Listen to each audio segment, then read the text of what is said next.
Good evening, everybody. I want to first of all thank you all for being here tonight. My name is Bob Sullivan. I'm mayor of the city of Brockton, and as mayor, I also chair the Brockton Public Schools School Committee. We have all the school committee members here as well tonight, except for Mr. Sullivan, who actually had a planned vacation. Superintendent Mike Thomas is here tonight. Tonight is a listening session for us. We want to hear from anybody that has any thoughts, any concerns, any insights, any suggestions, any criticisms. That's why we're here tonight. But I truly just want to say thank you for being here. You could be anywhere tonight on a beautiful night, but you're here, and that speaks volumes for the city of Brockton and for Brockton Public Schools. So I just want to say thank you very much. Look forward to hearing it and being informed tonight. Thank you. So thanks, everybody, for coming. I look forward to seeing everybody at my PTA. This turnout for the PTA will be great next year, so I really appreciate it. First, we good? All right. Sorry. So I hope the turnout for the PTA will be just as good as we meet monthly. So I just want to say that a lot of the feedback was unbelievable, and we appreciate it, and it's needed. And people thought, oh, this is a done deal. It's already been voted. It's already been flipped. These are proposed draft policies that the school committee will vet out. There'll be another session as well where we listen at a school committee meeting.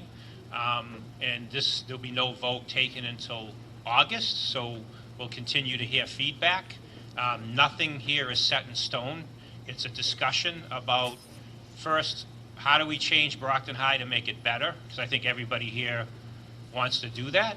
I want to say that the feedback from the staff, the parents, and especially the students was amazing. So I thank the students for their feedback. It's critical because we have to make sure that whatever we change, we might have to make sure that everybody feels comfortable with. And again, the main concern is making the school safe, safer than it is now, but making sure we're doing it in a way that hears everyone and make sure we hear everybody's concern. And we've been reading your feedback, and it's much appreciated. So we'll go through some of it, and then we'll ask you to come up and ask questions or give your concerns. So we'll go through this one is still pending. So just to give you an update on the attendance policy. Our attendance policy right now doesn't work. Students have come forward and say, our attendance policy does not work. It's outdated. Automatic failure is used too often. I want to thank the members of the Youth Soul Group, which is a student group that I meet with often. And they brought a proposed attendance policy change, and I've taken that and we've looked at policies throughout the state to see what makes sense. Right now, our attendance policy is not improving attendance. It's more punitive, where a lot of students are failing through automatic failure. If they can't get a note, can't see a doctor, and we know that everybody just can't run to the doctor nowadays. So the attendance policy is not working, and it has to be changed. So it's with the Department of Ed, it's with our attorneys, just to make sure it falls in line with the requirements, because students have to be in school a percentage of the time. Otherwise, they're considered chronically absent, and then the school can be put into failing status. So you have to have an attendance policy, but you have to have one that makes sense and makes kids want to come to school. So that will be out probably by Thursday in draft form to everyone. The dress code policy we'll talk about, and then the cell phone, we'll talk about the function of this Yondr Bag for the cell phones, and then we'll answer any questions and address any concerns. We'll go through the forms that were submitted, then we'll ask you to give us some feedback. Again, we appreciate the strong feelings from everyone. We had 427 comments to date, and there's more coming in. We reviewed every one. We kind of took the theme of each one and put it on this PowerPoint, but if you see something up here that's not up here and you want to address, please ask it when we go to the question and answer section.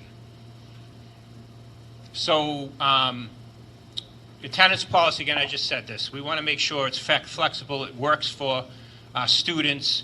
It's not making people run to the doctors 4 times every term. We need to look at changing it towards a semester policy rather than a term policy.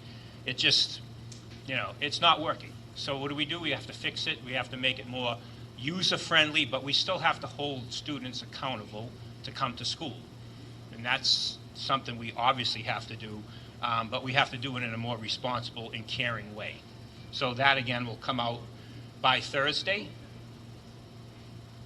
Dress code, and I know this has gotten a lot of attention. So me and some school committee members, some teachers, we visited Springfield Central High School out in Springfield, a lot like Brockton High, about 2,900 students, pretty much the same demographics as Brockton High. They put in a new dress code policy last year, a lot like this. We saw it. We saw how the students responded. And so we took the draft after this. However, there's things in here we know that need to change. There's some things that were in here that we wanted to show you so we can give you the chance to have that discussion. We want to hear you. So we wanted to give you what we found throughout the state that have a dress code policy, and then hear your feedback on it, and things that need to come out and things that need to go in. The one thing we have an issue with, and I have to be clear, we really are having an issue with hoodies and jackets with hoods. It's really making it an unsafe environment because students are covering themselves up. We can't recognize them. Sorry. We can't recognize them. There have been young people that have gotten into the building, and we don't know who they are. Job, not the students. Thank you. I'm not saying it's a student's job. I'm saying there has been, I'm just telling you what we've dealt with and what I've seen. And I'm being as transparent with you as I can. We have had students who are not, kids who are not Brockton High students enter the building. They've been let in through a door, and we can't identify them. Hoods, hats, hoodies, that is a real safety concern when we can't recognize a student and identify them by name or face. So that's something we really want to talk about. That I feel strongly about is the hats and the hoods, because it's very difficult to identify 3,500 students. Even when they're wearing IDs, is when you can't see their face. So that's something that, again, there's a lot of other things in here we have to discuss, and I know kids have to wear certain things, obviously religious beliefs. We want to make sure that we understand people's cultural background and not eliminate what students feel they need to be and how they express themselves. So we hear you on that, and the school committee discussed that tonight. But again, we really got to talk about what we do with hats, hoodies, where we can't see students' faces, and that's a big issue, and that's a safety issue. And then jackets, we need to make sure we go back to giving kids lockers. That kind of we went away from that. I don't know why, but we went away from that. I mean, I went to Brockton High. What's that? Yeah, so that's what I have to fix. It's also the issue of COVID still. I mean, I know it's not a pandemic anymore, but my daughter told me that's the reason that the lockers were taken away with COVID. Yeah, they were taken away because of COVID, because the kids were too close. I'm trying to say that was the reason I was correct. told. But if you give the kids more time to go to their lockers, then 100%. maybe this won't be an issue. That's what has to be considered, exactly. So thank you for pointing that out. Yeah, there's issues with lockers, so that's being worked on now. Yeah, some of them aren't working, some of them are broke, so we're working on that now. Some were taken out because of the offices that they built on the second floor. Yes. How do you plan to replace those if there's no space for them? We don't need to. There's plenty of lockers for the kids that are here. The place was built with 6,000 lockers. So I want to take most of your questions at the end so we're not interrupting. Lucy's going to be a senior and she has no locker. She's never had one. She'll have one this year. Next is, so this is the proposed dress code, and we can take questions, let's do questions about this. Was there another slide on this?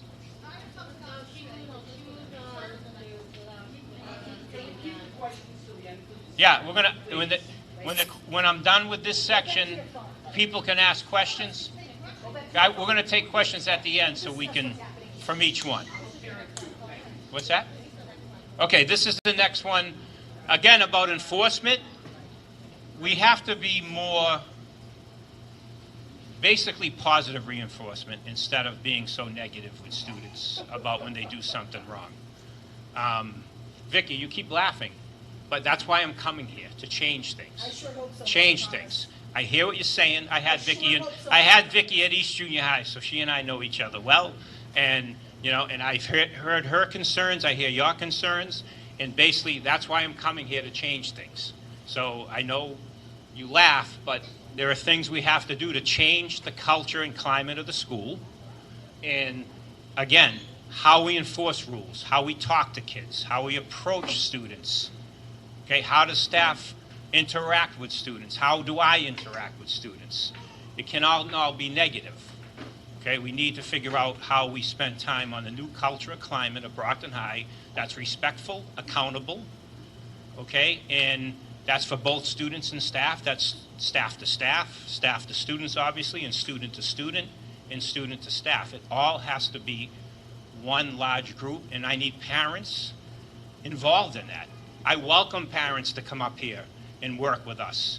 I'm going to have a parent center where you can come up during the day, and if you want to help tutor, you want to help give us input, I will have a parent center for you to come in and help with changing the culture and climate of Brockton High, so it's a place where we want everybody to come to. So obviously there'll be exceptions. Whatever dress code policy we come up with, there'll be exceptions for religious beliefs, for activities students are in, for when they're coming on school grounds and they're in athletics or they're after school, things that require field trips. There's got to be exceptions to everything. Like, for an example, when our athletic teams go away, I played basketball here. You had to wear a tie when you went on the road. I think that's appropriate. If not, we should have something that identifies all the players in the same, either a shirt with a Brockton Brockton Boxer logo, something that makes them part of a team and everybody knows they're one team. That's something we have to look at, and I know the coaches are looking at as well. And we also have, obviously, phys ed. You have to make sure that when students change for phys ed, that's appropriate. So those are things, again, we're talking about. We'll get more feedback from you and make some changes to this, and you could see something a lot different than what you're looking at now after we hear from you. All right, so I'll talk about the cell phones after. First, we want to focus on the dress code. A couple of things that I just want to add. So I spend a lot of time at Brockton High walking around. So I walked around this May and June, and I was appalled with some of the outfits that I saw. Not just females, not just me, everyone. Like, you thought you were at the beach. And it's just not acceptable. It's not acceptable. And we need to have a school environment it might not be this dress code policy, but it has to be something that has decorum, that's more professional, and it's more getting students ready for the outside world. Now, I want kids to express themselves, but I can't have bathing suits walking around the high school.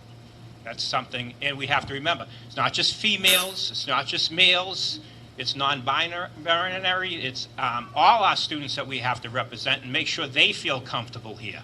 So when we talk about, oh, this can't be for males or females, that's not how we address things anymore. It has to be for all.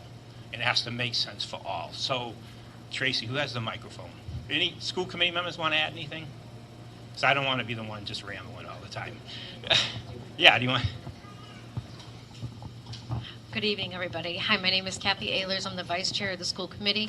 I just wanted to kind of reiterate when we visited, myself, Mr. Rodriguez, there were several of us that went to visit Springfield Tech, and it was, I think one of the things that spoke to me the most was the administration said that when they came back from COVID, they were at a complete loss as to how to re-engage their students.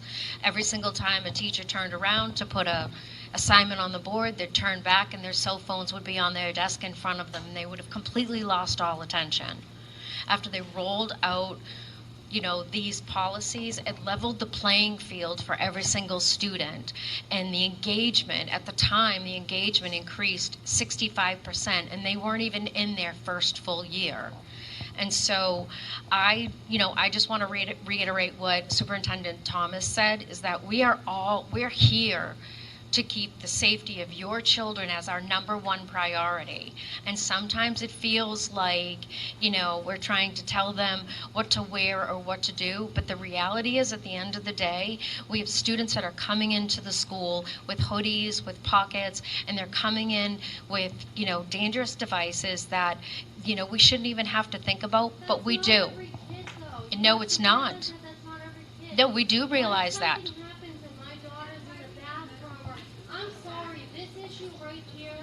Understood, but at the same time, I will tell you right now, out of 15,000 plus students in the district, there are probably about 175 to 200 students that are problematic.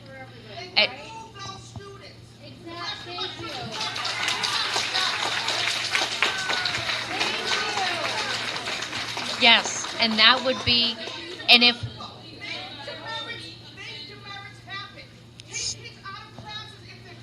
Give them detention. So, I think most of you, if you're not aware of, there was a law that was passed last November 8th that basically tells us how we can make students accountable. And there's not a whole lot that we can do. So when you say, take them out of class, when you say, put them somewhere else, Do we need to count how many kids have been killed in school shootings? that's not what this is about. No, it actually, a lot of it has to do with that. I'm sorry. Yeah, they can ask. If there's a school shooting and my daughter's locked in the bathroom and she needs to call someone, They're locked. The bathrooms are locked. she should still You have have to her wait 40 goddamn minutes in cell line to phone. use the bathroom. But I'm saying she should still have her phone. She absolutely should. Keep holding that picture up, Mama. I'm holding it this entire meeting. This for me right here. At one point, it was bad for a woman to wear pants. Thank you. What are we doing here? Thank you. Excuse me. It's called progression. This woman's next.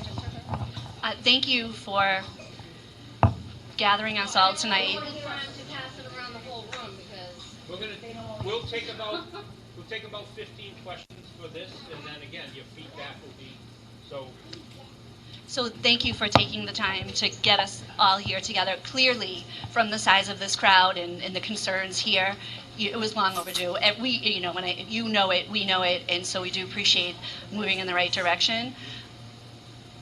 I was one of 5 parents that went to every single school improvement council meeting last year, and not one time was the uniform, the student dress a concern. In fact, we were told repeatedly that only 3 to 4% of the students at Brockton High School were causing disruptions to learning. And it does seem like this really is not, as we know, everything should be progressive discipline. This is not progressive dress coding.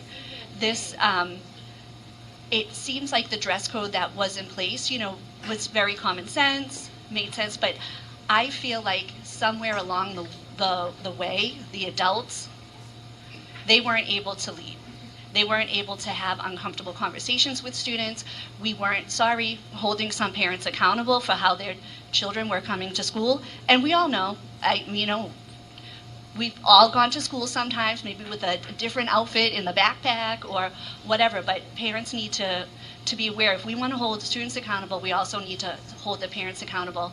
But that's easier said than done because we don't always have working phone numbers. We don't always have someone who has access to a phone during work hours.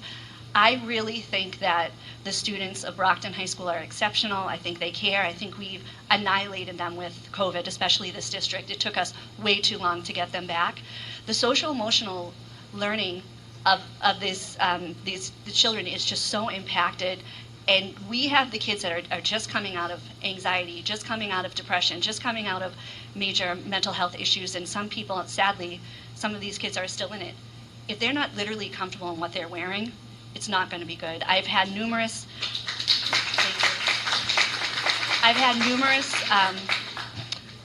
young people that I've talked to that said they honestly do not have money to buy the uniform. Like, truthfully, they don't have the money.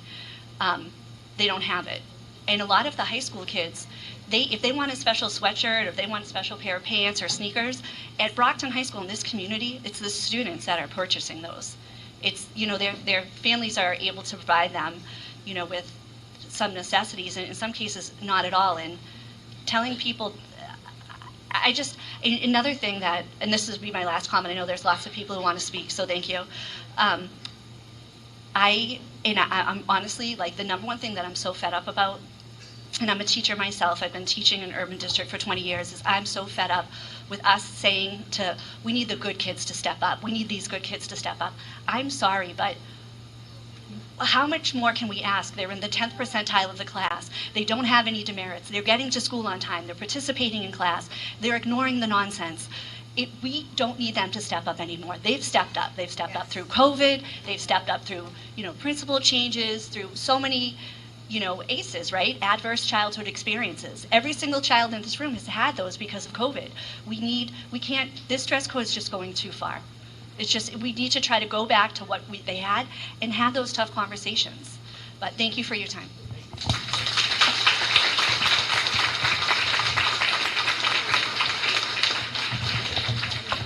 I apologize. I just thought that we were in the question or the comments. I agree that, you know, but just a comment that she made was that, you know, that Brockton only ranked in 3% of their dress code affecting the school, what was going on inside of the school.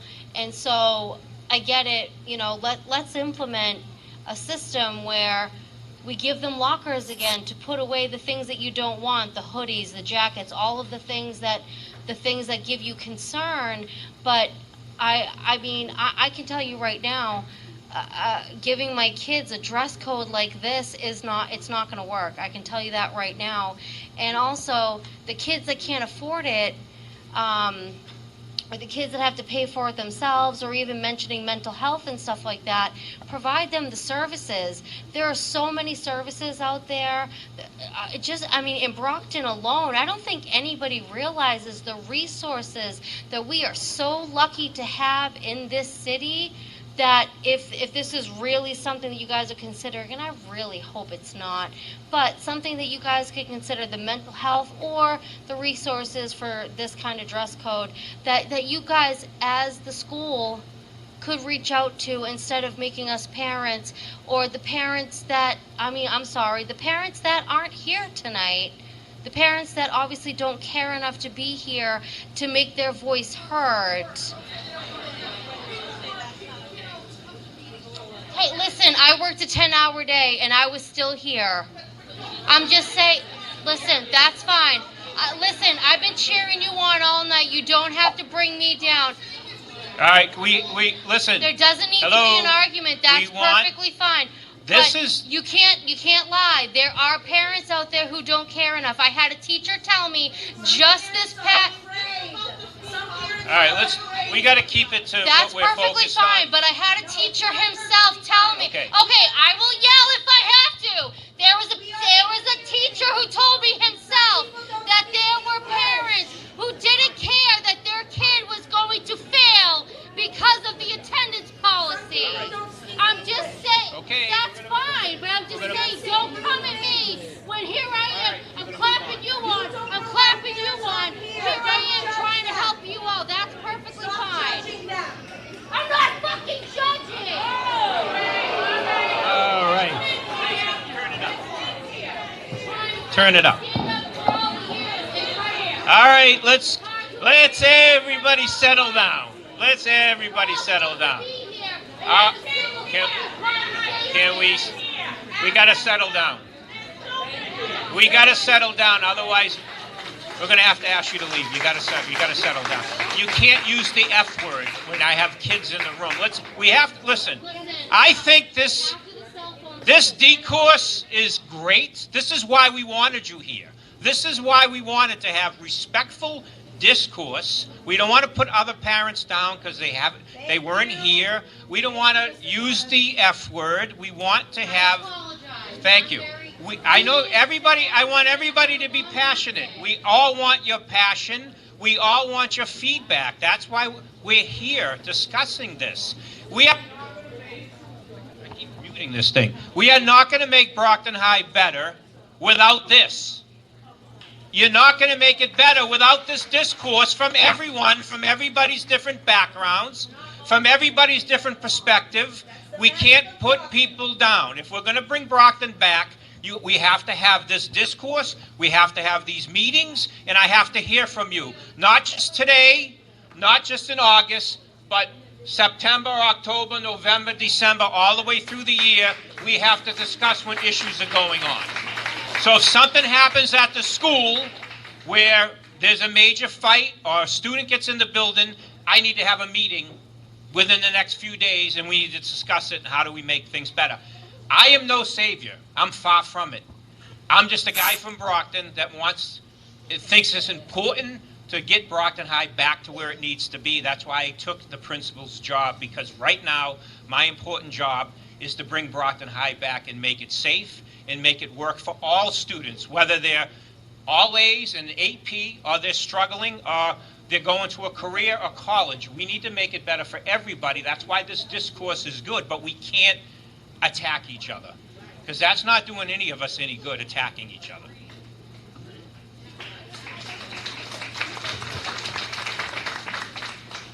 I heard about changing the uniform due to weapons and making sure, is visible. But my thing is, how is that going to be effective with the drugs?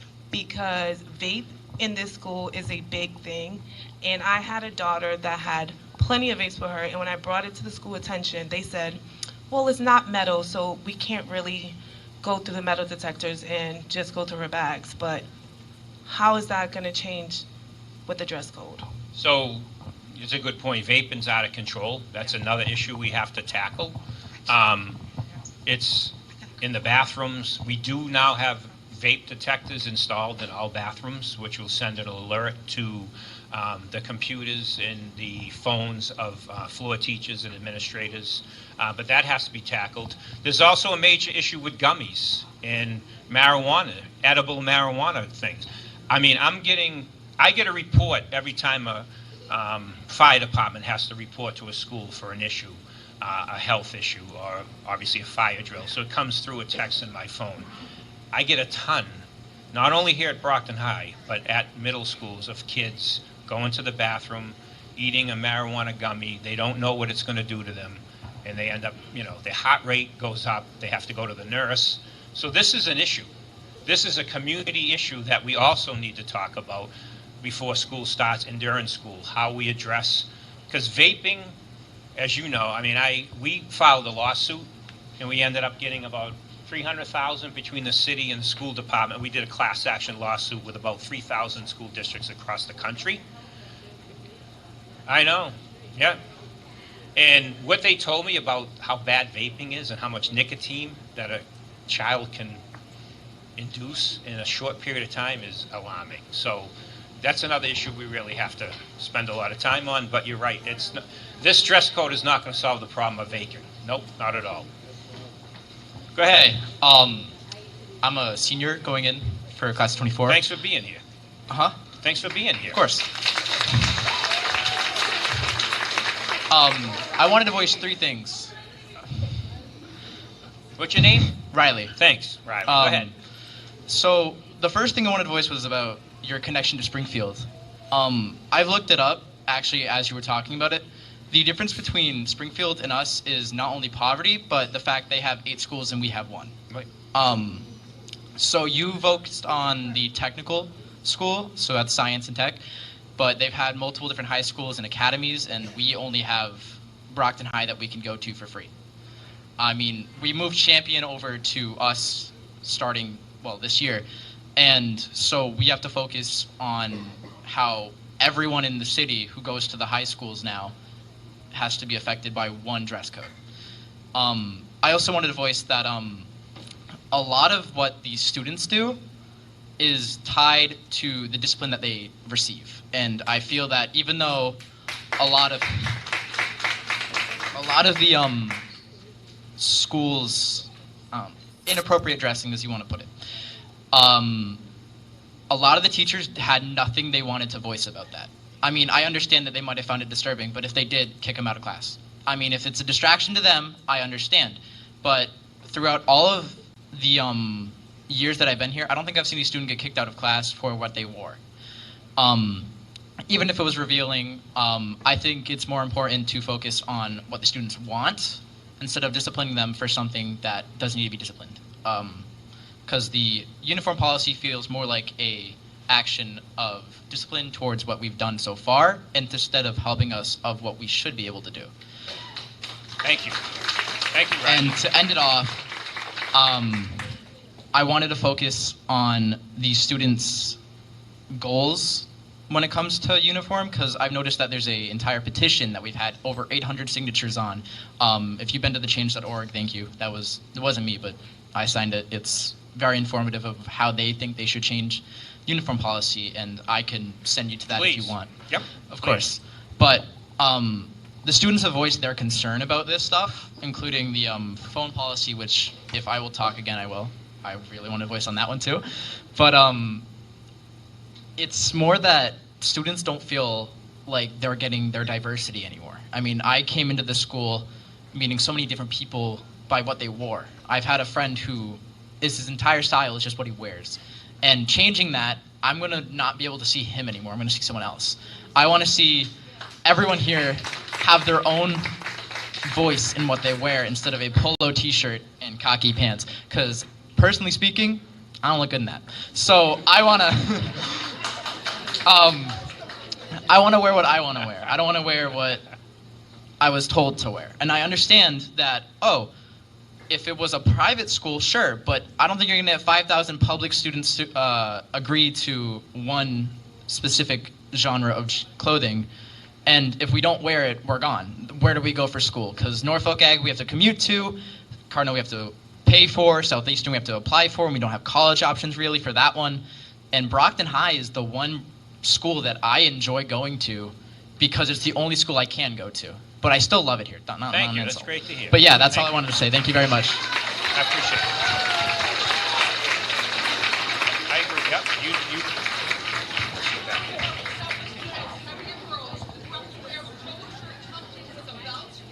I had to do that for a job I worked at, and I was self-conscious the entire time. If you're not a size 4, a girl does not want to wear a polo shirt tucked in with a belt. If a girl has large breasts, she does not want to wear a polo shirt tucked in with a belt. This is a crucial time for self-esteem for young girls, and we should not be telling them that they have to wear clothes that, 1, do not look good on them, and 2, make them feel bad about how they look.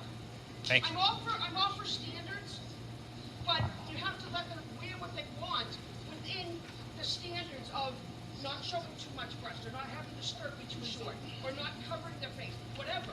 Enforce the policies you have, rather than tell them they all have to wear the same thing. Thank you. Thank you. Okay, good. Wait, can we? Okay.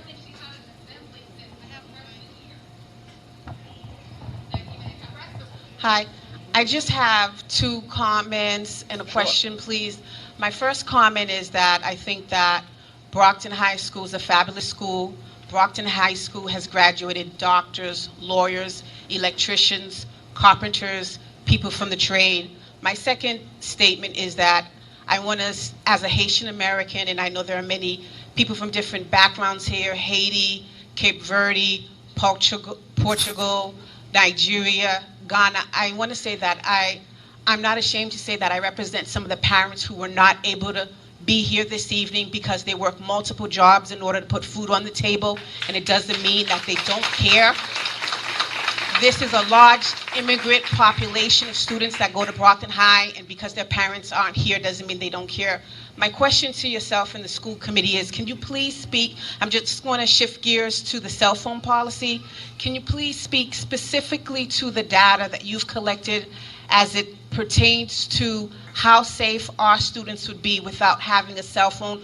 Obviously, in the era of school shootings, so on and so forth, myself as a parent, I do feel safer when I can have that that direct contact with my child if I hear something has happened at a school. I'm not calling the individual all day, every day, but if a cell phone is off and you have to unzip something to turn it, I just don't feel safe. Can you please speak to more specifically the numbers, the data that you collected that says that this is going to work for the school? So at Springfield and other schools we spoke to, in other schools we spoke to, their engagement in class went up by 90%. Their engagement in class, student engagement in class went up by 90%. Their test scores went up by at least 5 points in ELA and math. And so those are some of the...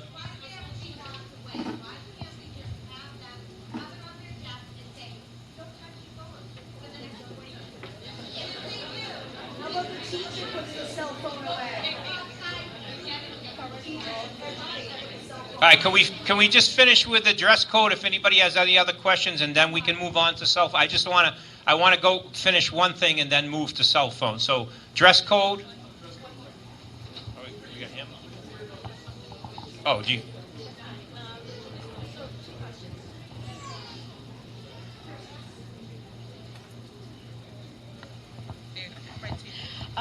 So with the kids who wear the hoodies or who want to cover themselves up, have you thought about why they want to do that? There is a reason why kids feel like they want to hide. Sometimes that's a protective factor.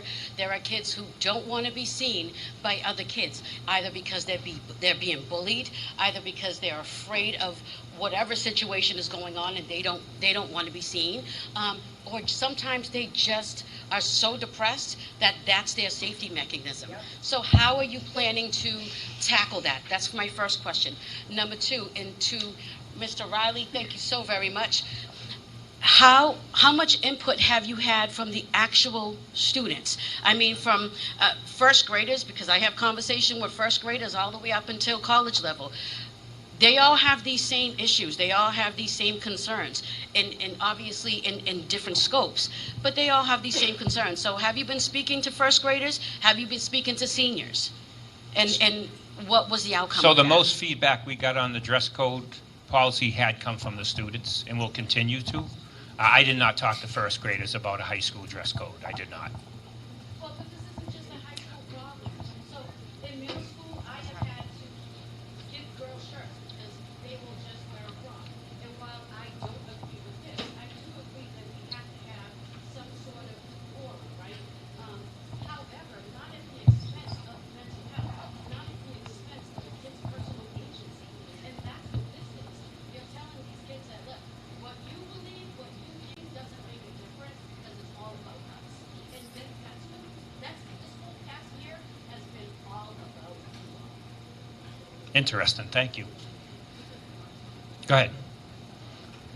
So to piggyback on her point, I do think, but we need to think carefully about the other proposed policy, because if there's a concern about individual rights and individual expression, the other policy consequently takes that away from our students.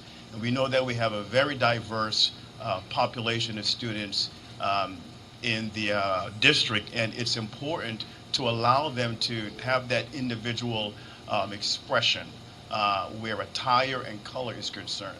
From a research standpoint, I come from a pediatric research background. From a research standpoint, those proposed colors, I'm not sure about what the rationale is for black and gray and things of that sort, but in black and gray especially are associated with depression.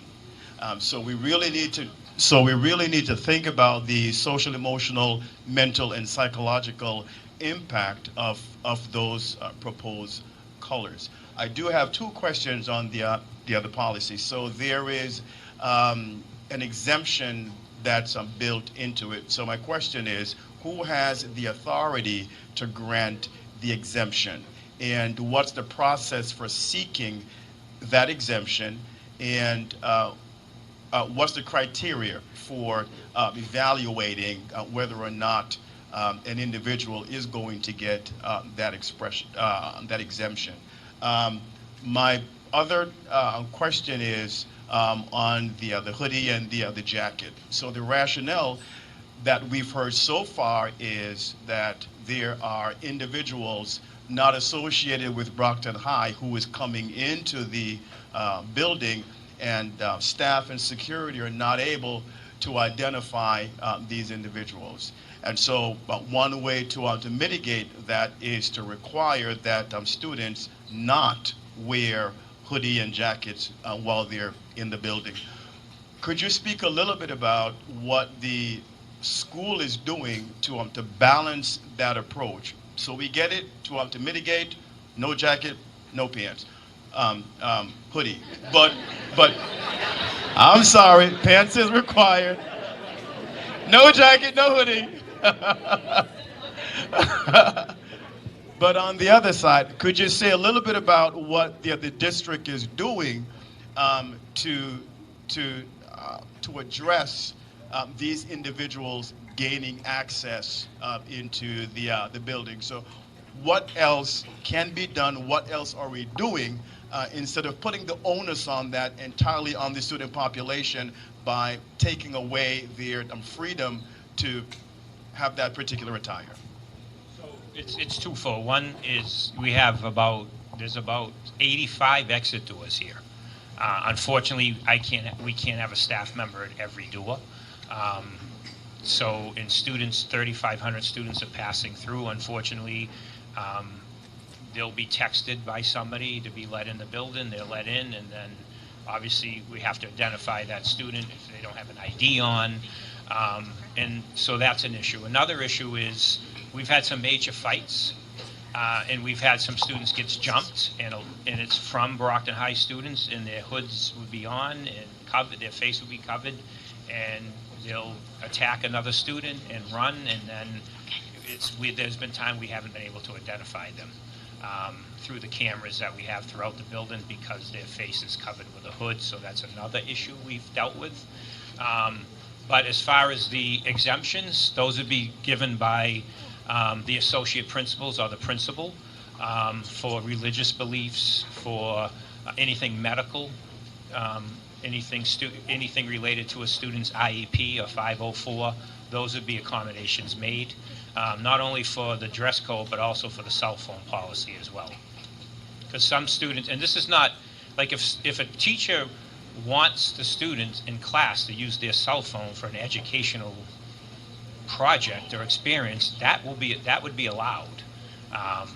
And we also, the school committee was talking tonight about considering if there is a cell phone policy in place to allow students to use them during lunch. So there's so there's some freedom with being able to use the phone during the day. It's just that we need to have them away when students are in class learning. That's been the biggest distraction. Did I answer everything? I'm sorry if I didn't. Yes, I get the second part. So back up to the first part about what can the district do to reduce or to alleviate the issue of unauthorized students coming into the other building. So I get the point about the hoodie and the other jacket. Once they're in, you want to be able to identify them. And so this policy is to say, don't have it, so it's easy to recognize them. But that's after the fact, right?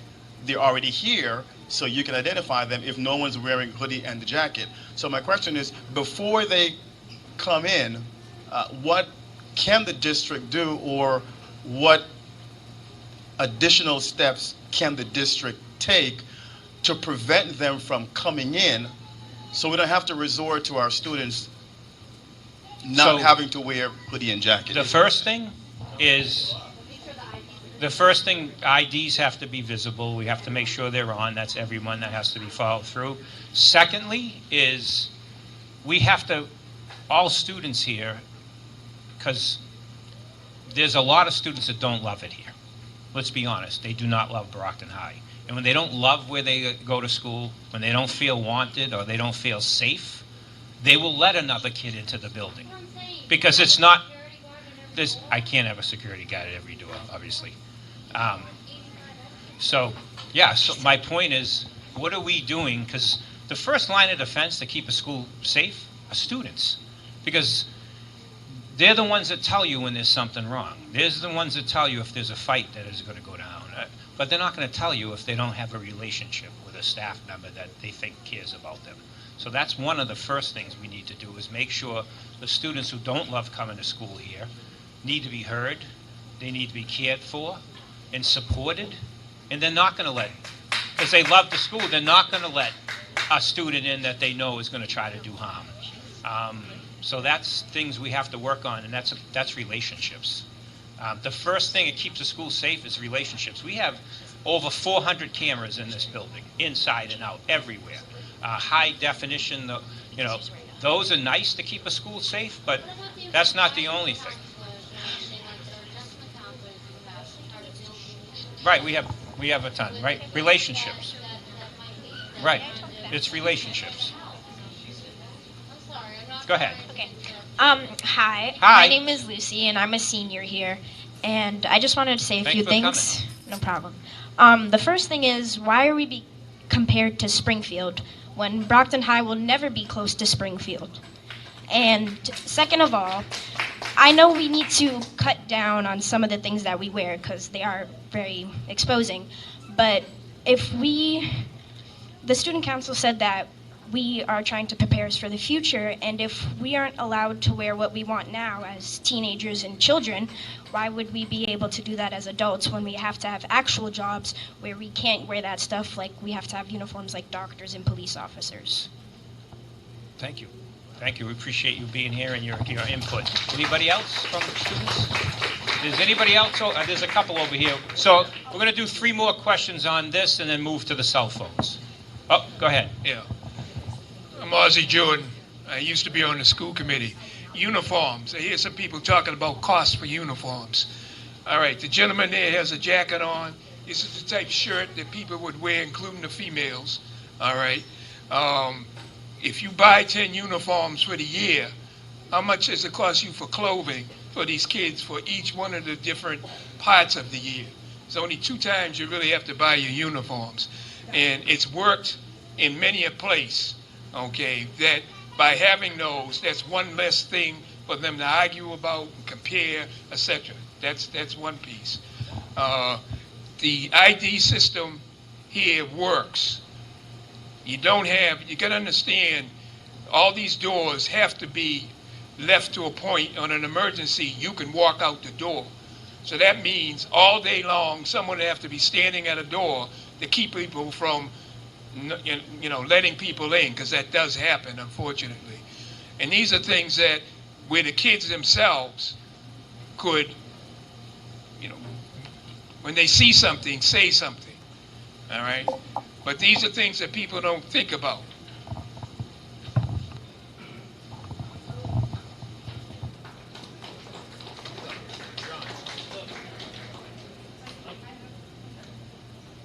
You give it to John. Then we'll go back. I remember having this discussion with you for the last 7 years about cell phones and dress code. As a community, we really have to understand the situation that our kids are in, that our children are in. And our children are willing to step up and have their input, but especially, we'll get to the cell phone, but the hoodies and the jackets, it's not only that they can cover their face. Any jacket with a cell phone pocket in it, a vape can go in there. Y'all know this. People, all they do, they put their head down and vape right in class. Vape right in the hallway. It can. It can. I'm not saying that this policy is the policy that needs to be in Brockton High. But by putting this up, Mike Thomas has got everyone here to talk about it. And we have to have the discussion. Parents have to be involved.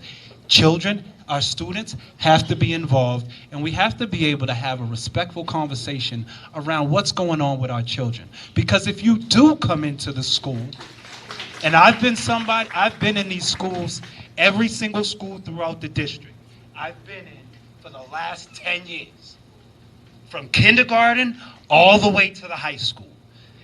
And you made a big mistake by getting rid of our program because of the mayor and the police. Another story.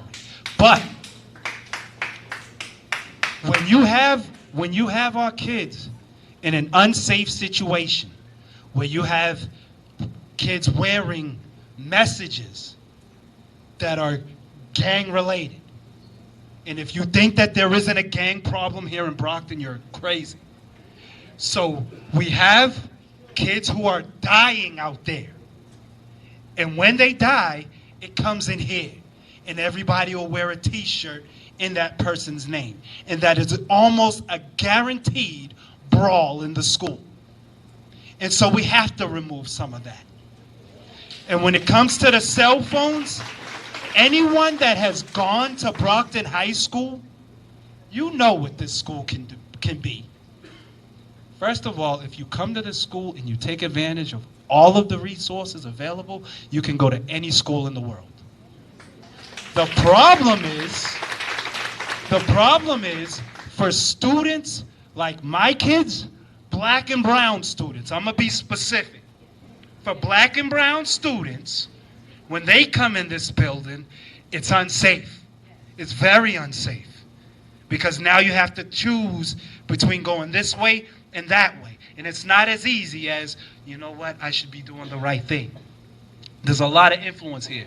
And with the cell phones, it makes it very easy for a mob to come out of class into the red cafeteria, the green cafeteria, any section of this building. It's a text or a phone call away. And now there's 50 kids in that area that no staff here can control. School police should help. There's also, I agree, but once you get school police involved, you know their job? To arrest somebody. Right. But, okay. Should be different. I agree. Protect and serve.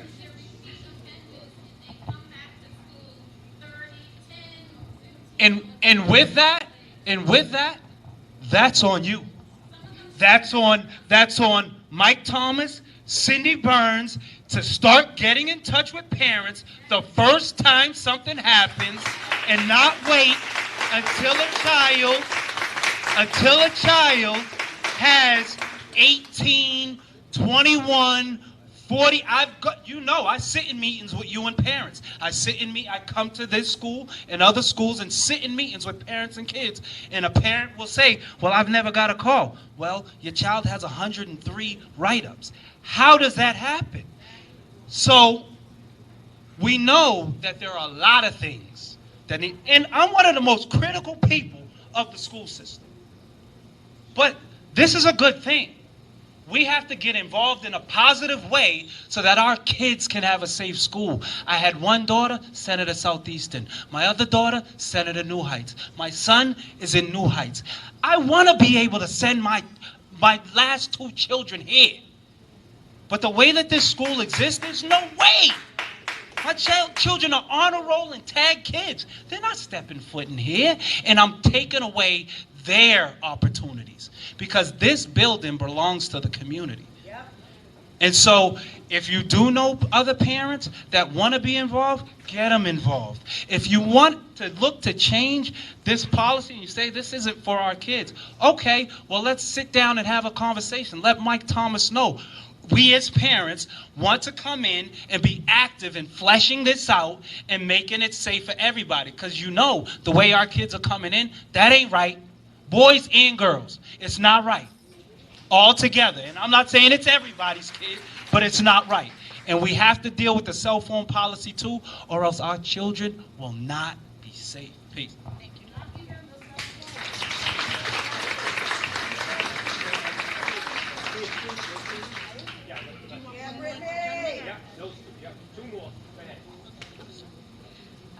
Okay, I'll start. Hello, my name is Wasila Muniz. I am a rising junior here at Brockton High. Last year I was formerly a sophomore class president, so I have been closely working with this school and the students in it, so I have seen a lot of things. So I believe that this uniform policy in itself, while I see the merits, there are some benefits that I see that you guys have put into this. I'm not completely shunning it at all, but I think that in itself it is a safety hazard. Because one, how will you identify students? If something happens, if a student gets stabbed, which has happened before, students have brought guns to school, nobody can deny it's happened. But how will you identify students when that happens? Because students, they manage to slip away. If you want to identify a student, how will you go about doing that? Black female, white female, whoever it is, black male, white male, you can't identify them. What will you say? Black male, dark navy polo shirt, khaki pants. It's not gonna work. That we all look the same. It's not gonna work. And I guarantee you that, like, a lot, as you can see, a lot of people clearly aren't already on board with this, and I trust that this is probably more trouble than it's really worth. You're going to be faced with a lot more opposition. There's already opposition here. There will be more opposition from students. Students are probably just going to end up bringing changes of clothes in their bags, and that's just going to be a whole issue in itself. And I believe that if we need to instill a stronger dress code, why not enforce the one that we already have? Because even myself, some of the outfits I've seen is absolutely ridiculous. I admit that as a student, as a woman, ridiculous. I've seen it. I'm like, oh my God, what is that? And I think that what we need to do is start enforcing more, because I think it's good that staff and students have great relationships, but I think a lot of the teachers here, they do not know when to step up. They're too lenient with students, which is not a bad thing. It's great to have good relationship with your students, be able to talk to them casually, but you need to know that there are boundaries and when to speak up to that student when they're doing something wrong. That needs to be said. It needs to be enforced. So when you see a student wearing something inappropriate, say something, because from freshman year to now, I think I've only heard about students getting dress coded once or twice. It's not happening. Nobody's saying anything. And I think suddenly cracking down such a strict dress code on the students is not going to make anyone happy. So I think what we need to be doing is enforcing a stronger dress code policy, more dress coding if it needs to happen. Hall monitors need to be less lenient. Security issues. Some hall monitors, they will just let kids walk out the building, come back in. You don't know what that kid is bringing into the building. You don't know what they might have outside ready to bring into the building. Needs to be more professional staff, because unfortunately, this school does not hire professional people. It's something that needs to be fixed.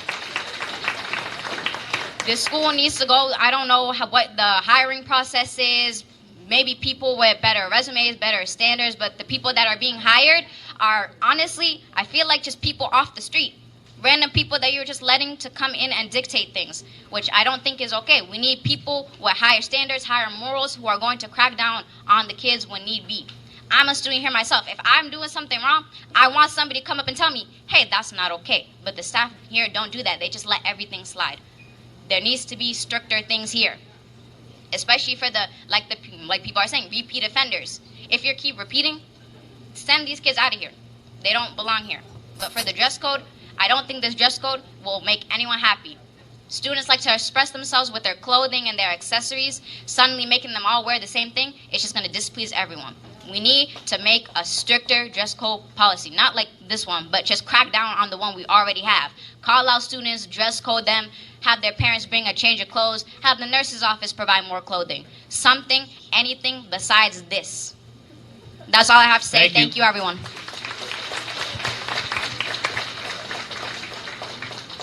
Hi, my name is Bree, and I'm a rising senior at Brockton High. And I want to piggyback what my classmate just said. You have an already reasonable dress code that your staff does not enforce. Your staff has been told to take hoodies off of people's heads, but you don't tell them why it's wrong. You have not set up an actual meeting with the student body that you're trying to quote unquote protect and tell them why they shouldn't have a hoodie on their head. I have friends that have died in the past 2 years. I have friends that are on the path to dying because they are running around in the streets doing things that they have no business doing because they don't value their education, they don't value their future, because I genuinely think they want to pass away. I genuinely think they don't value themselves, and the school has not taught us to value ourselves. You have taught us to go to class and listen to what they tell us, but you have not taught us why we should do this. You have not taught us the value that we should have. You have not taught us anything that has to actually do with living life. You have only taught us to do what you say, but you have not taught us a reason why. I understand why you say no hoodies. I back it up. I tell people there's a reason. There's a reason why you have to wear your ID, because there are some crazy people out there. I agree with that, but you don't have other kids agreeing with you because you don't let them know why they should agree with you. You have to talk to kids. You have to teach them. You have to let them know why they need to do this, because if you don't, then they're going to go off into the world just thinking that you were tripping or doing other things that they say in response to you trying to enforce rules. I've seen kids cuss out teachers for telling them to put their ID on. There's no reason why they should do that, but you should tell them. You're making codes that are completely out of our minds right now, because we've never been taught to be. No one's been enforcing anything at this school because, one, we went to a pandemic for 2 years. No one taught us anything. We were literally just scrolling through our phones for 2 years. For 2 years. And when we needed you all the most, you didn't help us. You just told us to listen to them and sent us to school. You didn't mentally prepare us for what it would be like to be 2 years older than what we were. I'm still in 8th grade. My mind is still in 8th grade. I'm about to graduate. I'm about to go off to college, and I don't know how to take care of myself because you guys aren't teaching us that. You're not teaching us what we should wear, when we should wear it. You're not. You're telling us what we should wear, but you're not telling us why. I have a job interview tomorrow. I don't know what to wear. I don't know what to wear because you say that you're trying to do this to help us, but you don't tell us why you want to help us. You don't know how. You're not telling us how this is helping us. If you want to tell us to wear a button-up polo shirt, tell me the significance it's going to have on my life. Because right now, because thank you. Because I'm walking around school looking at all these girls and guys. Guys don't know how to pull up their pants. Girls are wearing things. I'm surprised they walk out the house like that. And I can admit that. Because there is something wrong with what some of these kids are wearing. But they don't know that what they're doing is wrong because you're not telling them. And it's not even up to him. It's up to some of y'all. And I'm not saying a lot of y'all do seem to care. I'm gonna put that out there. But there are parents who don't seem to care. And that's where we're all messing up. I feel like you guys are all neglecting kids. You're trying to put in new things when you're supposed to be focusing on the primary stuff. Why should you care about yourself? Self-respect, self-value, things like that. I'm sitting in class and there are just kids sleeping. How about you focus on that first? Focus on that first, because what do you think this is actually going to start? You think kids are going to start paying attention in class because they're wearing a button down? Do you genuinely believe that? Like, that's what I really want to know. Do you genuinely believe that? Do you not listen to us enough? This is why we're here, listening to all the feedback. Like, I really... This is a start. And all this feedback and I'm not trying to be disrespectful, or I'm not trying to ramble, but I'm like, do you guys really think this is going to help us? Because I see what these kids need. They need structure. You're not giving them structure. You're giving them a reason to not like you. That's it. Thank you. Okay. Thank you. The young lady said some very valuable made some very valuable points. I would like to say that, first of all, we all should recognize that the reason we are here is because there are some serious problems that we need to deal with. And we need to come with solutions. There's a lot of complaining, but we need solutions. And every aspect of life you're in, there is structure. Even the animals have structure, right? And the laws are not usually, and rules are not usually there for the majority. However, the majority is stuck with it, like the traffic light. Most people will stop at a stoplight, but there are folks who will not stop.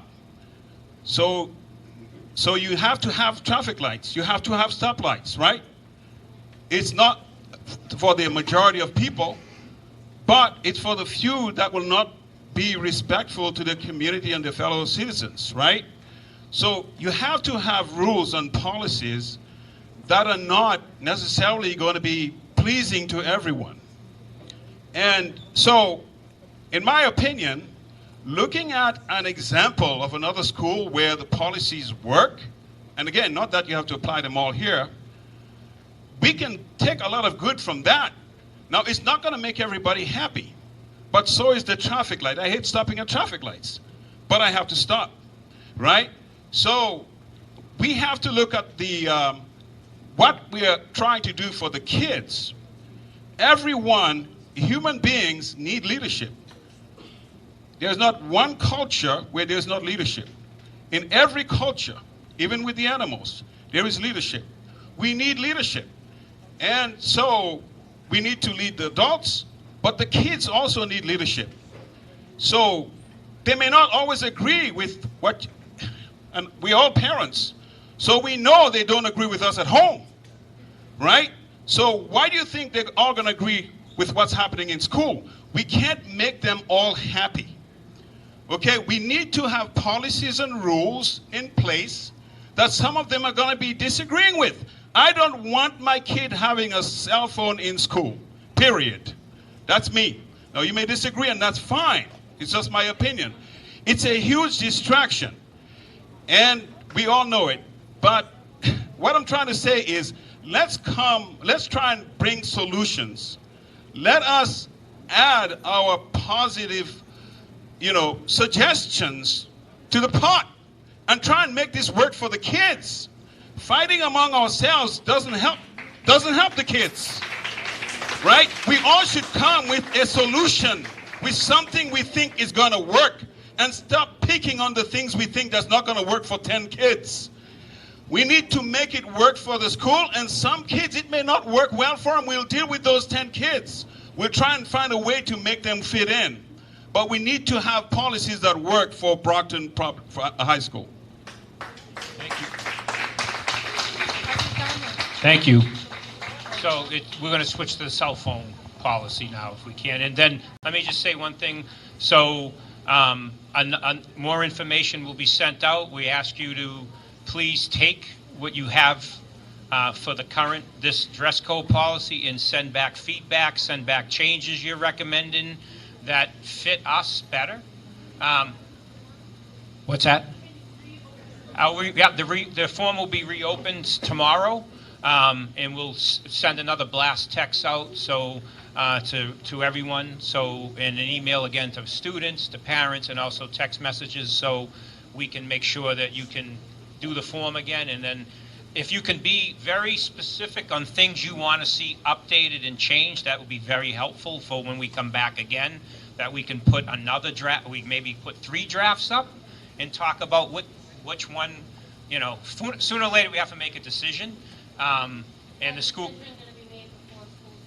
it has to be made before school starts, yes. So, so we want to make sure we can put some other drafts up and have a discussion. Give us the current dress code. Yep, I'll send that out as well. Yep. Yep. Okay, so we're going to go to cell phones now. Oh yeah, so and I'll go through this quick because I know it's getting late. I want to have people have enough time to talk about it. So these pouches are magnetic. Some people have used them when they've gone into concerts. It's a bag that the student, we don't take cell phones. I was here in the days as an assistant dean and a dean where you took students' cell phones and then they would get lost and we were paying for cell phones. We don't want to take kids' phones. That's never works. We want them to keep the phone on them. They go into this cell phone pouch that they keep. It locks, and then there's a magnetic device that every classroom, every administrator would have, every floor teacher that can unlock it when needed. But they would keep the cell phones on them. So a very interesting point when we were in Springfield. So after the first 2 months of this, students were putting like their grandfather's flip phone in the bag, and their phone was in their backpack. However, what worked is they knew they couldn't have their phone out. So their phone wasn't out. Now, the principal was very honest with us. He says, we didn't know if it was their grandfather's flip phone or their own cell phone in that bag. We didn't, after the first couple of months, we didn't care. We just didn't see them anymore. They were away and not being used. So they accomplished the goal of cell phones being away during class time, unless the teacher asks to have them out for, obviously, for reasons they need them for. We know there's medical issues. Some kids have diabetes. They have to check their sugar levels. That will all be accommodated for. But they reached the goal of almost 90% engagement in classrooms because the cell phones were away. I walk around here all the time. I walk by the windows of the classrooms.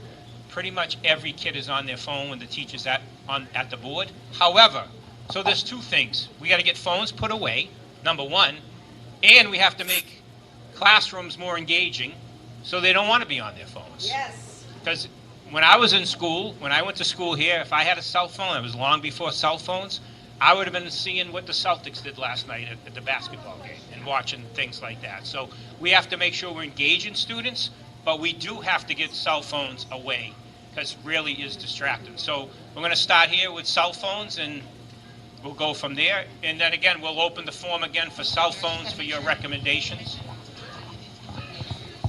Good evening, Yep. everyone. Okay, we'll bring you the microphone as soon as she's done.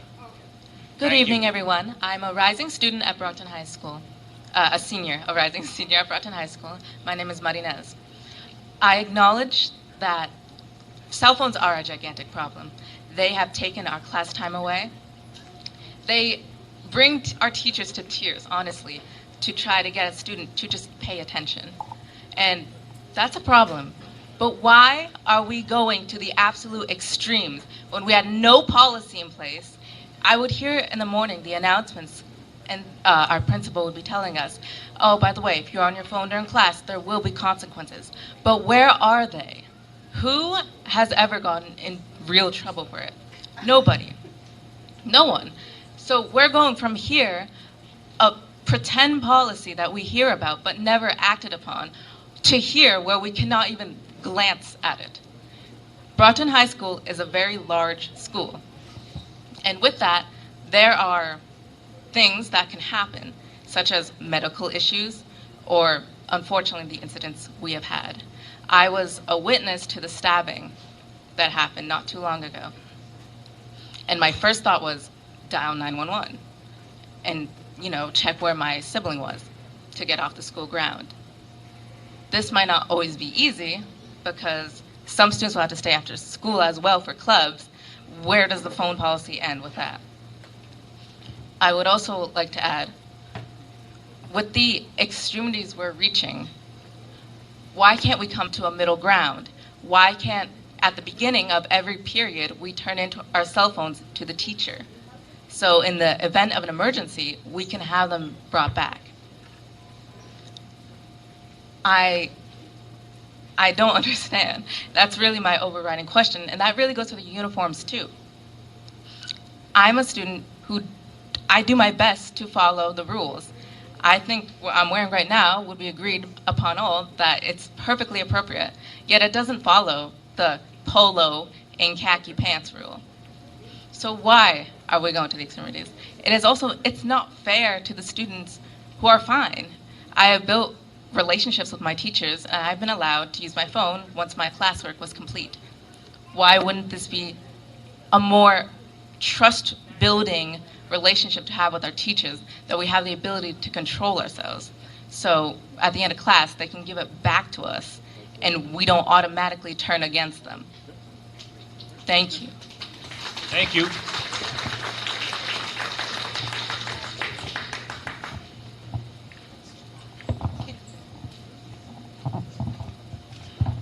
I understand you're talking about the phone, but this year, I saved my son 2 times because he called me. He's in the classroom, the teacher cheating, and they have 2 boys watching TV on the computer. That happened all the time. And then one day he stand up for himself. He tell the teacher, I got 1 hour with you. Every time you hear they're watching TV and you stop for 45 minutes to discipline them. So if I fail the class, my mom gonna question me why I failed the class. And then the teacher finished talk to the kids, and they tell my son, I'm waiting for you outside because you snitch on us. As soon they tell my son called me. He sent me a text, Mommy, I'm in trouble. They said they're gonna waiting for me outside because I'm standing up for my right. And when I came here, and they have to go get him from the class. So I understand about the phone. So I told them, when you go to school, you have to put your phone on silence or on vibration. Don't disturb the classroom. But the phone, they need the phone. They need it. Okay, thank you.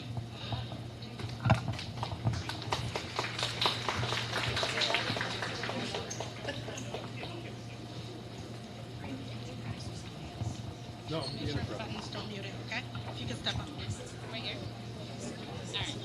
Hi, my name is Amani. I am a rising senior going to Brockton High. And about the cell phone policy, you had given the example that when you went to school, phones were put away and then kids would listen to their teachers. But the thing is, we're not in those times anymore. It's 2023. I understand that phones are a big deal at Brockton High. I've seen it myself. But it's the fact that kids communicate with their cell phones. Our parents, our friends, and stuff like that, we are able to communicate to them through our phones. If you guys are taking that away, and in the event that something happens, God forbid, how am I supposed to contact my mother, who she is probably worried about me if something happens at the school, and a lot of stuff has happened at this school. I came into Brockton High.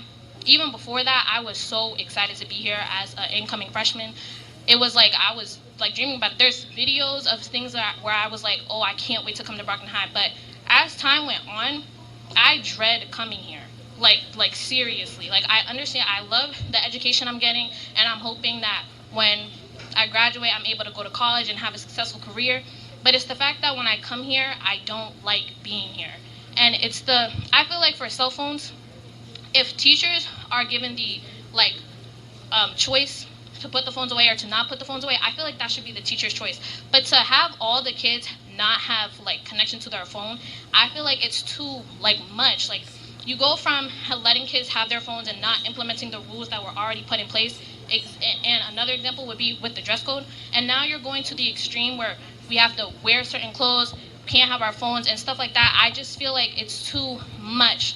And I feel like we need to, one of my fellow classmates said, we need to come to a middle ground, because this whole extreme is not going to have kids. It's not going to want kids to come to Brockton High. It's not going to want kids to, be happy here. And then with the dress code, I know you said it's, I know, but I was waiting too long to say, what I wanted to say.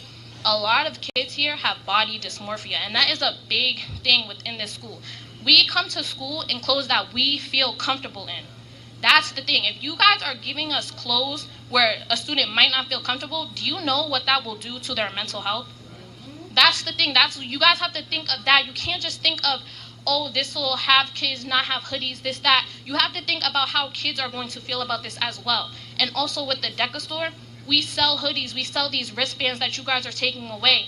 And it's to give students the option to have these sweaters, these Brockton High sweaters and these Brockton High wristbands, just to take it away. I have bought many Brockton High sweaters to represent how I feel about my school. I love coming here, but it's just the fact that when I come in, it's just too much. It's just too much for me to handle. And it's but outside I hear a lot of stuff oh, Brockton High is this, Brockton High is that. Brockton High is not a bad school, because I'm in AP, I'm in honors, I have the education that I'm getting, I'm receiving a good education, but it's the fact that the teachers and the staff that just make it a dreadful place to come here, it's just too much. And it's I feel like we need to, instead of enforcing this behavior, enforcing this all on students, you also have to enforce it on the staff too, because there are many staff here who let kids slide. Another one of my classmates said, they let these kids slide. I have been in the bathrooms, the vaping, the pens or whatever you guys they come in with. The staff members know, the people who are at the bathrooms, they know. They don't say anything to you guys, because you guys hired people who are like just too like it's just too much. They're too young. First of all, I've had a sub who was 19 years old, which I feel like is too much because she would let kids come in to like our class. We would be on our phones. We wouldn't do anything, and that's not our fault. That's who you guys hired. So why are we, I guess, quote unquote, suffering from what like you guys put in place at first? You didn't follow the policies. You hired people who aren't qualified, and now we're suffering because of you guys' decisions.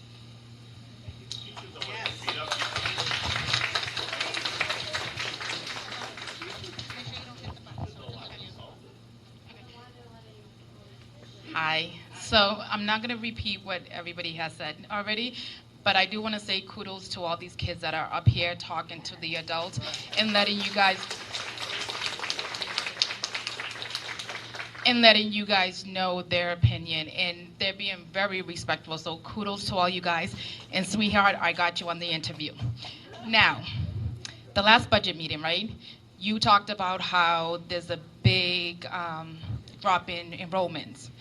Have you guys thought what this is going to do to the enrollment? Because I know myself, for my daughter, she did not want to come here, and we talked about that. And I told her we're going to try it out. When she comes back, and she's in camp now, so when she comes back and I tell her this, she's not going to want to come here.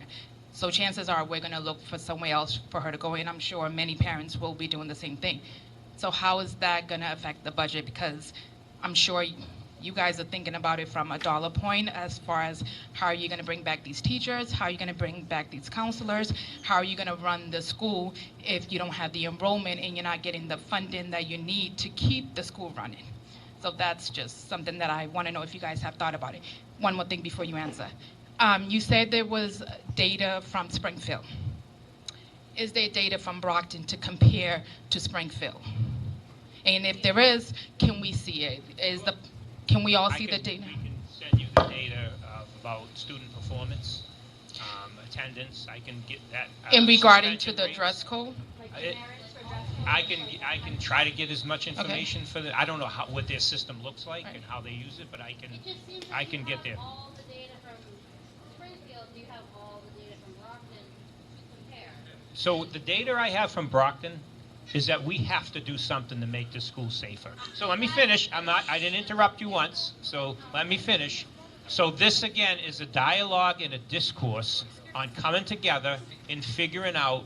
I have never heard in my 30 years here as an educator, starting my 31st, I have never heard so many kids, starting now in the 5th and 6th grade, say they don't want to come to Brockton High School. We have to do something about that. Whether it's this or not, it will be discussed and figured out. Whether it's a different dress code or the current dress code we have, whether it's some kind of variation of all of this, we have to do something. So what I'm saying to you is I've never had fights where 40 kids convened and had a brawl in the middle of the hall. That was because they planned it through cell phones. Teachers were hurt, kids were hurt.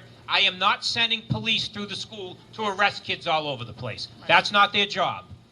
They are not here to police and arrest kids. That's a discipline problem that needs to be taken care of, me and the administration. Not by the police. Not by the police. Police have strict... Arresting them right away.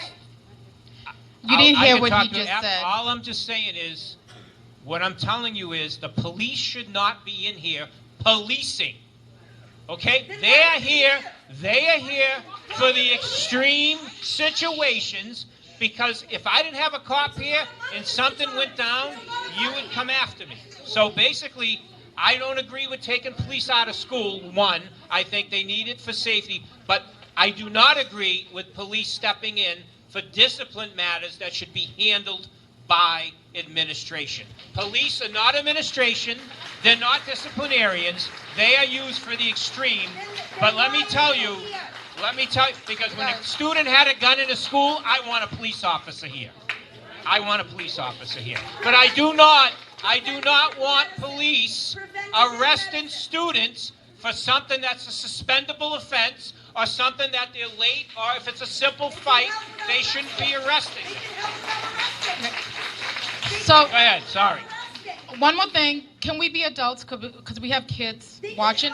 They're watching us. these kids are watching how we behave as an adult, so we need to make sure we're setting the right role models. Go ahead.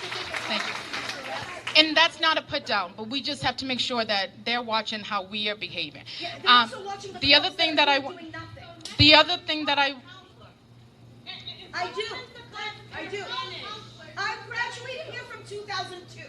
Okay? Do you know how many fights happened every day? A girl got stabbed from here to here in 2002. You guys, we're being watched. All right, let's get back. Let's bring We it are back. Go being ahead. watched. We're being watched. Almost Go lost ahead. my train of thought. Thank you. We're talking about my next thing cell phone. is loss of enrollment. Vicky, enough. My next things is what a lot of these kids have said is that nothing has been implemented, right? So we have these policy that's been here forever, right? Cell phone, dress code, whatever you want to call it, it's in there, but it hasn't been enforced. So why not listen to what some of these kids are saying and enforce that first? And if it doesn't work, then let's move on to the next step. But to just jump from A to M without trying everything else in between it's brutal to our kids, you know? We have had this conversation where in 7th grade, my daughter felt she was being discriminated because of dress code against girls. So how are you going to prevent that these girls do not feel that they're being targeted because of their body shape, because of what they're wearing? Because I feel like this is going to bring that up again, you know, and I want to have conversations with you, but not because my child is feeling that she is being discriminated again, not because she's having body issues and it's bringing on other behaviors because of an extreme policy that could have been fixed by just doing what's already there. We already have a blueprint. There's no need to develop a new one if one is already there. Enforce that. These kids are telling you the teachers are not enforcing it. The principal, whoever else is in charge of it, are not enforcing it.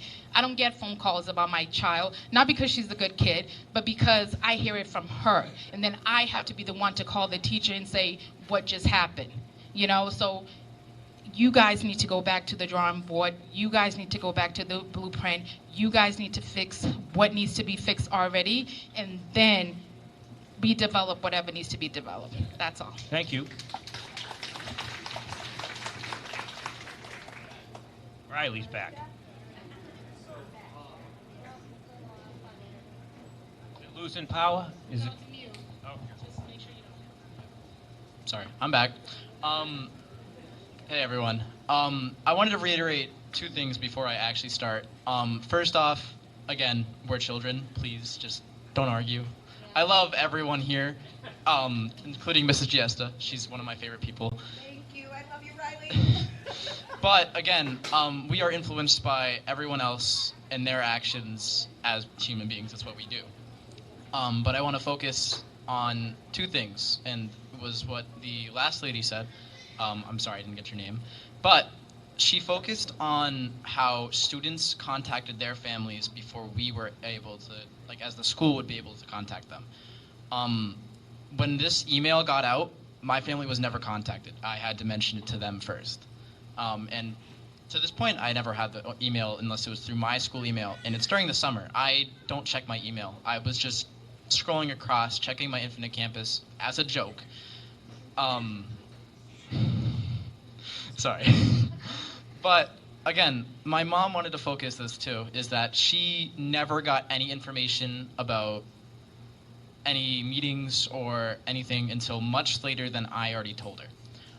Back in 2022, so there was the school shooting, and there was never actually shooting. Someone brought a gun to the school.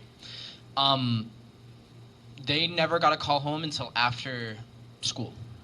But I had already talked to my mom by the time we were outside, because it was first period, and I was outside playing kickball.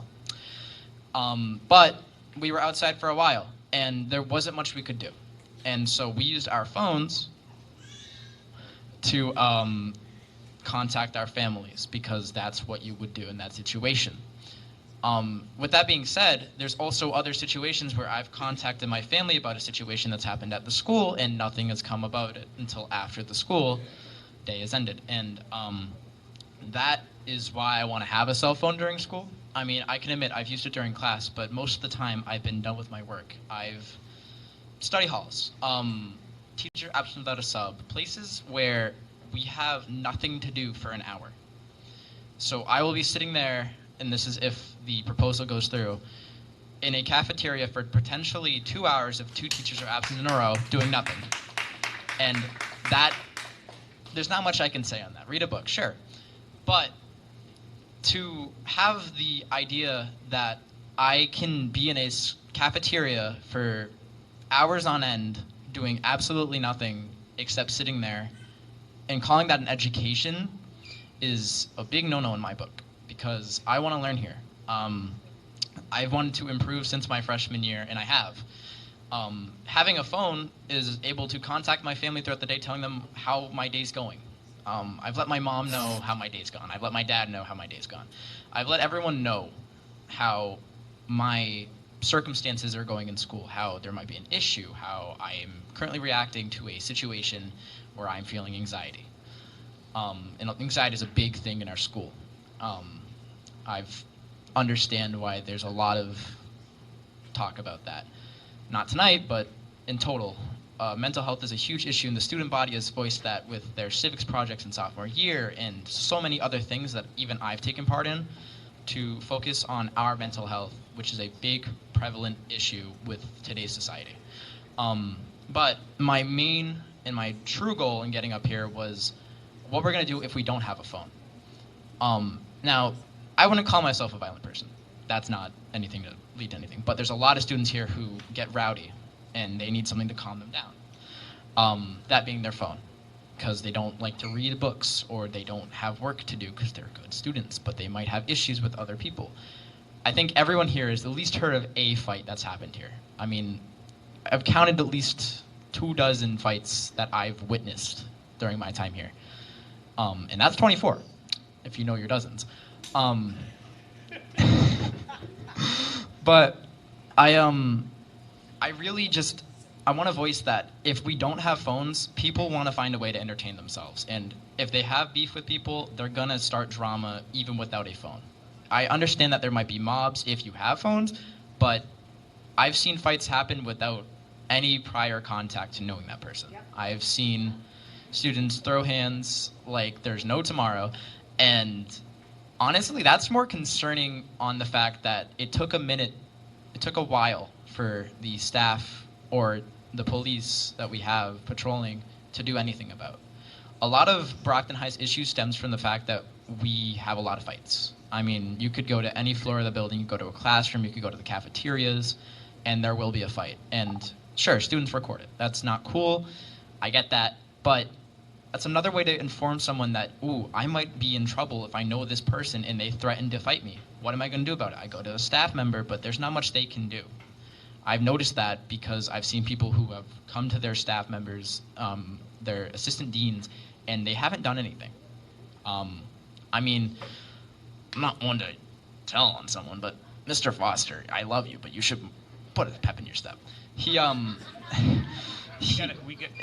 but to end it finally off, fights are a huge issue in our school, and taking away our phones is going to cause more fights because they're going to need a way to entertain each other. We're humans. We want to find fun in something, and fights are a huge issue that people don't find as an issue anymore. And that's kind of it. Thank you, Riley. Hi, everyone. Hi. I would like to ask a question. If you take away our phone, how are we going to contact her parents? Because a lot of things happen to the school. I call my parents to tell, Mom, something happened to me. Come pick me up, because I can't go out the class, because I can't move, because the kid said, I'm going to fight you if you do that, if you do this. I'm not scared of nobody, but if something happens to me, I have to tell my mom first before I do something. If you take like the student's phone, how are we gonna contact the parent? That's my question. Can you answer me, please? You would, if you had your phone in your Yondr Bag, you would use the office phone to contact your parent. Wait. But for that, okay. You say we have to go to the dean office? You're asking me to answer a question. The question Okay, is okay. use the office phone. Okay, okay. That's the solution. Okay. I hear you. I'm just saying, he asked a question, I gave a direct answer. I'm not saying it's a solution. I'm just telling you that's Okay, but his office. if the student is like behind the door, what we could do? Behind the door for. Yeah, because if something happens to you, the student behind the door, you can go. You can go to the office, right? You have the phone to call your parents. If I don't have the phone, how can I go out to call my parents to tell her what's going on to me? Oh, okay. All right. Yeah.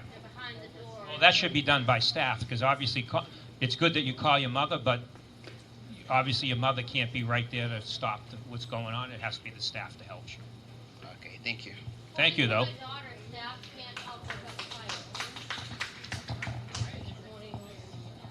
I've broken up a ton of fights, and I've seen staff. I have countless number of staffs getting hurt breaking up fights. So I don't know where that comes from. They are to break up a fight. They are to break up a fight. Go ahead. Hello. Hi. How are you? I'm good. How are you? My name is Nazira. I'm a rising senior. So the first thing that I want to emphasize is that I have really bad anxiety. There have been times, multiple times, that I have been stuck in the bathroom, not being able to move. I'm shaking so much that my entire body is moving me from one way to another. And the only way that I was able to get out of that bathroom was I had to call my mom and tell her what was going on. And she was the only one who was able to calm me down. This happens, it doesn't even have to be a trigger that happens or an unknown trigger. I know so many people that this happens to. And if we don't have our phones, if I'm having a panic attack, I'm not going down to the office to go and say, Mom, I'm having a panic attack. I can't do that.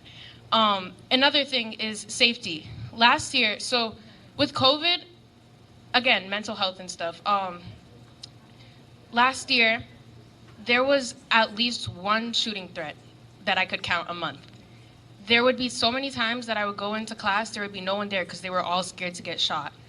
I mean, the numbers for that have gone down since, we're a little bit further from COVID, but it still happens. And what if someone actually comes in and, actually does have a gun? If our phones are all in pouches and stuff, what if they come in and we don't have enough time to come and grab them and stuff? We're not going to be able to go and contact our parents for our last time or something like that. That's scary. That's and there's really no way to get around that if we don't have a phone. We need our phones. We're at a place where school shootings are so common in the USA that we need a way to contact our family. There's no way around that, really. There's really no way around that. And another thing that I want to talk about is actually, wait. I want to ask you how you think that we could get around safety, because I know a lot of other people have asked about it, but I've heard you talk only about how the engagement rates with the phones and stuff. I want to hear your stance on the safety regarding no phones, how we'll get around that. Yeah, I just want to hear your stance on that real quick. Safety with phones is basically the teacher, if there was an emergency, would unlock all the bags. But what if there's not enough time? Enough time? What if the school shooter comes in and shoots the teacher? Well, you're not going to be on your phone when a school shooter's. Right. That's not going to work out. I don't see a student on their phone as a school shooter's in their classroom. They're running for cover. Have you seen the videos that come out during shootings? When there was an active shooter trying to get into the building my sophomore year, there were kids recording themselves having panic attacks in the bathroom, calling their mothers. Active shooter here trying to get in the building? You don't remember what happened in 2021? Not an active shooter. There was a time. I was in fourth period. I remember this last. But it was not an active shooter. Listen, we had to get dismissed because there was a person with a gun flashing his gun around saying, "Oh, I have a gun. Be scared." That's an actual problem. This was in Brockton High. I know it was. I lived it. I know. I was here with you. So when we have no phones, how are we gonna how are we gonna combat that issue realistically? Because when we go, if a teacher is in charge of all our phones, unlocking our phones and stuff, there's a time limit. Our lives, it's life or death. If someone's in the school walking around with a gun ready to come and kill us, they could walk in at any time and shoot the teacher. Then what? What about the stabbing in the hallways? we need our phones. And another thing that I want to go over is, you said that students may be able to use their phones at lunch. And that doesn't really make sense to me if we're talking about putting our phones in pouches and everything, just because we're talking safety here. The time that students are organizing fights the most is at lunch. So why would we take phones for the entire day, except for the time that... That's actually not the case. Most of the periods I've looked at is during passing time, first period, second. It's not lunch. I've counted so many fights only But at I've looked lunch. at the statistics that the big brawl we had was nowhere near lunchtime. I hear what you're saying, and that's why I Yeah. want your input, but I can't go through every what-if situation, like what if Well, this, we what do if need that. to go over the what-ifs, Not because everyone. there's real situations that are happening here, and we when know you're that. not thinking about them. When we I'm asked you about 100% safety, thinking about it. you I went want over to keep the engagement. school safe. I want to keep the school safe. So how are you going to do that? Holding kids accountable. How is the Stop phone... kids from texting each other to meet for fights. Okay. Okay? Not having students in the building that continue to resort to violence. Okay. Those are the things we'll start with. So then, can we go back to the shooting thing, please? Because that's a real problem. School shootings, there have been... I haven't looked at the statistics in a really long time, but at the beginning of January, there was already a few hundred that have happened. That's so scary, and you don't know when that's gonna happen. I know you said we can't go over the what ifs, but what if it happens here? And it's a real problem. We have to go over the what ifs. Because if you're taking away these like resources that we have, our phones are needed here. We really do need them. And I don't know, me also, like, with the anxiety and everything, it's so scary to me to not be able to have a way to contact my mom when these things happen. There's also been times where there's fights in the hallway. I have no way to get to my classrooms. There have been times where I'm caught up in the wrong place, the right place at the wrong time. I don't really misbehave. But there have been times that I have gotten in so much trouble there, and I don't even know why I'm getting in trouble and stuff, because I'm just caught up at the wrong place at the wrong time or whatever. And I have to call my mom before, I go down to the administration, they call her first and switch up the story, because that's happened so many times. And I don't know, I don't trust the teachers enough with my life to be having that in their hands, you know? Thank you. Another thing, I'm sorry. So timing. When I've been late so many times to my first period class when I'm walking in the beginning of the day, even if I'm 10 minutes early, because it's a big school, there's a lot of people. We already have to come in through the metal detectors, take out our laptops, give it to them. I have a big bag, I have to put my bag down, give them that. We're in a big line. So now we have to walk in, get our phones checked, put our phones in a pouch too. Have you thought about the timing that's gonna, how are we gonna, yeah. Is it going to come out of our lunchtime for them to unlock our phone for us to go back to the cafeteria and then go back up to the room for you to lock up our phone and then proceed with class? You can't take any time away from your lunch. Okay, so how do you plan on doing that? 5 minutes before class ends, you unlock all the phones? Put their phone back in the pouch as they're going back to class. I thought you said the teachers are the ones who unlock it. Teachers unlock the phone, but it would be unlocked as you go into the cafeteria. So by the teachers. before lunch starts, the teacher goes around, unlocks all the phones, and then we go to lunch? After or before you would the be bell in rings? lunch. You'd be coming into the cafeteria. And that's when There'd be teachers unlock stations- it? No, there'd be stations around where you could unlock your phone, not just the teacher. That's still taking up lunchtime. I'm confused. There's going to be... You know how many kids are in one cafeteria at one lunch block? Thank you.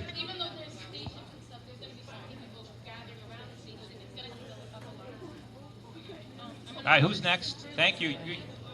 I have one question. Sure. My sister has sickle cell anemia, so while she's in school, she might have a body attack or something like that, and the only way for me to know is for her to text me that. And what time would her going to the nurse, would she be able to contact me or my parents? Students while with she's medical in pain? conditions, there'd be exceptions. There'd be exceptions? Yes. Okay, that's interesting. Okay, another time, well, there was a stabbing in Red Cafeteria during school. We were all stuck in a cafeteria that has no signal, and we didn't know what was going on, and you guys weren't telling us anything. What are we supposed to do with that?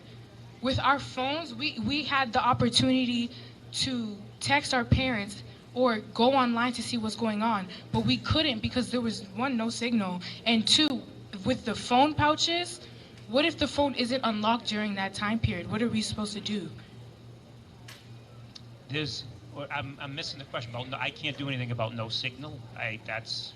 You cell took phone away provider. the hotspot off our laptops. The only way we actually really did have a chance to connect with each other or with our parents. Yeah, because it was overburdening the system. It can only take so much. Our IT system can only take so many devices being hooked up to it. Okay. That's why that was taken away. Okay, interesting. Another time, during my sophomore year, there was an active gun threat. And you said that you don't remember this, or I you know what I'm remember the talking gun. about? There was never an active threat. The gun. I didn't even know that. I've heard so many was no different active stories because of the lack of communication of what was actually going on. But the only thing that was clear at the quote-unquote end of this was a person on the intercom telling us to call our parents to come pick us up. They weren't calling our parents. My parents didn't even know until I got home that there was someone threatening all the kids in the school, in the building that I'm supposed to be the safest in. How was my parents supposed to know that? They weren't. They weren't going to know that. And they told us to use our phones to call them. And what situation would a teacher who's scared themselves have a chance to unlock everybody in the room's telephone so they can call their parents to go home after they've been threatened? That's not realistic at all. Thank you. Appreciate your input. And you say you understand, but you weren't there. You weren't feeling what I was feeling when I was in the hallway when it happened, I didn't say I understand what you're feeling. I said I remember the situation. Okay, interesting. I didn't say I understood how you felt. I would not know. I would not understand how you felt.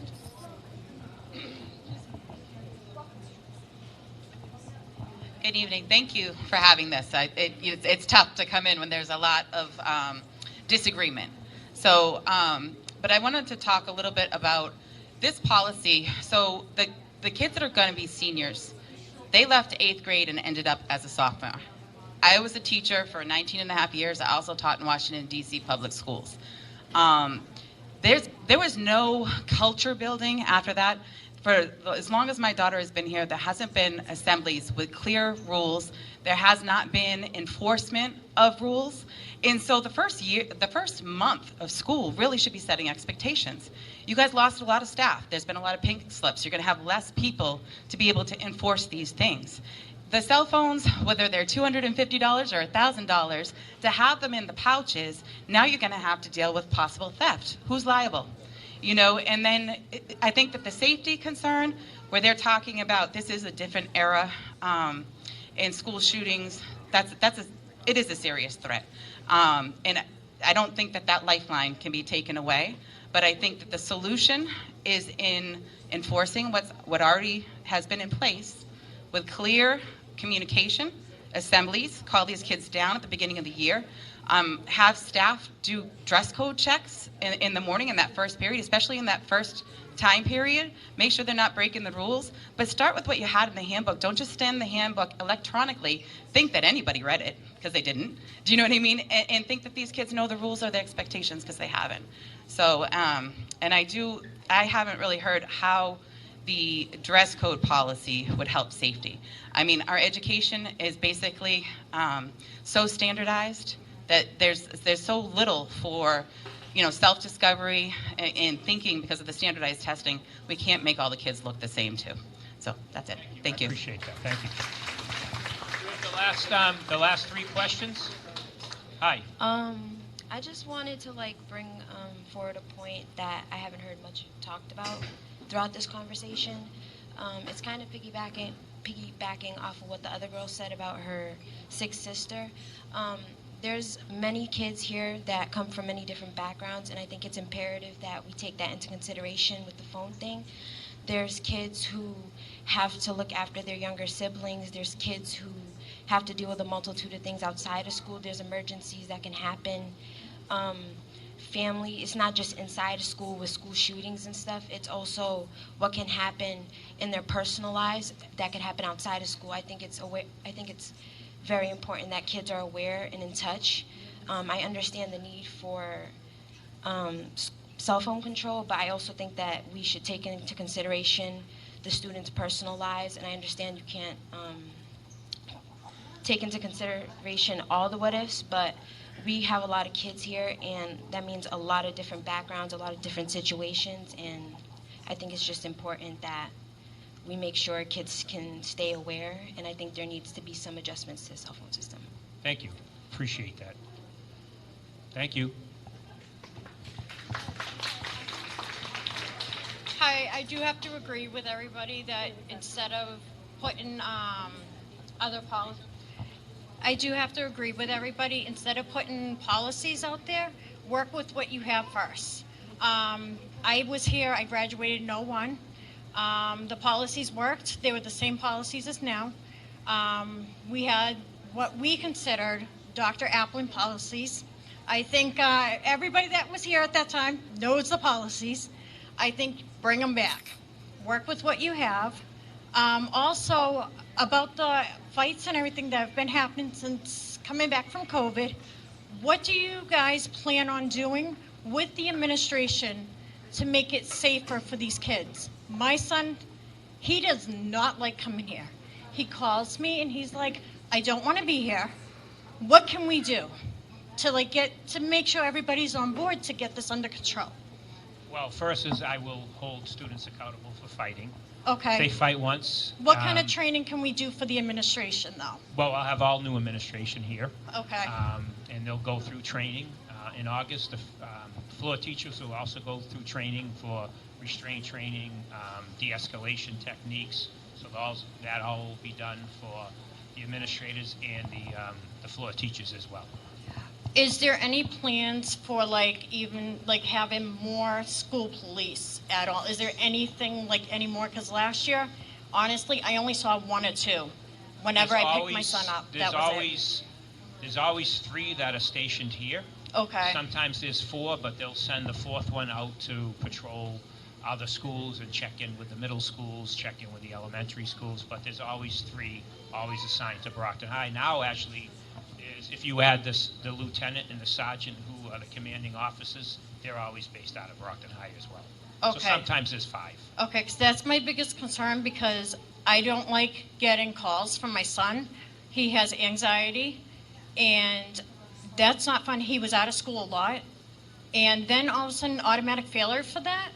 That shouldn't have happened. That's why we're looking. And because of all this, that shouldn't happen to any child. No child should have to go through that. So, does she want to still speak? Our last one. Do you want to say something? Go ahead. Go ahead. It's your school. You got to hear from you. Go ahead. Don't be shy. You're the last one. We saved the best for last. Come on up.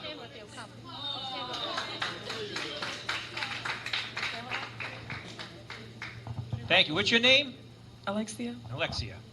Thank you for coming up. You're welcome. Tell us how you feel. Okay, so this year I'm going to be a junior in September. Oh, sorry. So in September, I'm going to be a junior, and I feel as if a lot of people like to express themselves in the way they dress, and for me, it's going to be hard because one of my favorite teachers, I think it's pink slipped or blue slipped, she got blue slipped. And that teacher was the teacher that I always go to when I would have issues or problems or I needed somebody to talk to. And for me, I feel like the cell phone thing, every time something happens, I always text my mom or call my mom, because no matter what, my mom will always answer the phone. Even though she's at work, at home, no matter what, she's always there. She's always going to answer the phone. And I feel like it's hard because if my phone's in a pouch and if anything happens, my mom won't know. And I feel like, yeah. And sometimes when I'm in the hallway, I don't like talking to people, especially in the morning. And like people try to talk to you, it's just like, like, why are you talking to me this early in the morning? But I put my earpods in, especially to focus on work, because I get distracted very easily by like everything around me. And putting music on and just listening is just easier for me to focus. And I feel like that's what it's like for a lot of people to listen to music, especially when there's like issues. So, yeah. I don't know. Thank you. Thank you. So just first of all, I want to say in my 30 years here, I've never had a better parent and student meeting than this. So thank you all for coming and expressing. You know, however this ends up, it started a dialogue that was desperately needed about Brockton High, about how the kids feel, about safety, about how they feel about their dress. So I really appreciate it because student voices have to be lifted more. And also parents, I need you involved more because when we have students that are misbehaving and the response from their parents isn't what it needs to be, I have to hold them accountable as well. Because it's dying. I have to hold them accountable as well. And if we can have a strong parent PTA and group, we can then maybe support that parent how they can support their child better. Because not always the answer is to throw students out of school. However, if they continue to fight, if they continue to assault, if they continue to be blatantly disrespectful, they will not be here. They will not be here. Because students who want to be here to learn need to be here to learn in a safe environment, and teachers need to be safe. Teachers didn't go to college and then go get a master's degree to be bouncers and break up fights. Let's be clear.